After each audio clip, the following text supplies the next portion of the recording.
Welcome back. Tonight, a Fox 4 follow-up to the deadly Independence police shooting that we told you about last night. We're learning more about the suspect who died. And what led to the police chase that crossed into Kansas City from Independence.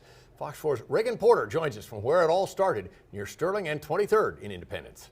Police tell me it started with an attempted traffic stop here near 23rd and Sterling.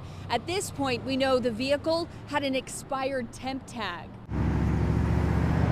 At about 9:45 Thursday night, at the corner of Sterling and 23rd Street, an Independence police officer tried to pull over a vehicle for a traffic violation. Sergeant Chris Depew says he's not been told the violation. But I do know that the vehicle in question had an expired temp tag on it. Depew is with the Eastern Jackson County Police Involved Incident Team, or PIT. He says instead of pulling over, the driver took off, leading the officer on a short chase through a neighborhood. They made an attempt to use stop sticks to stop the vehicle safely. It was unsuccessful.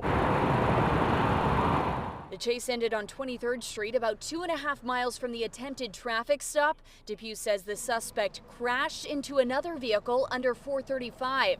That's when the suspect, a man in his late 20s, got out of the car and ran up the southbound 435 off-ramp. The officer gives foot pursuit. During that foot pursuit, the suspect turns and fires at the officer with a weapon.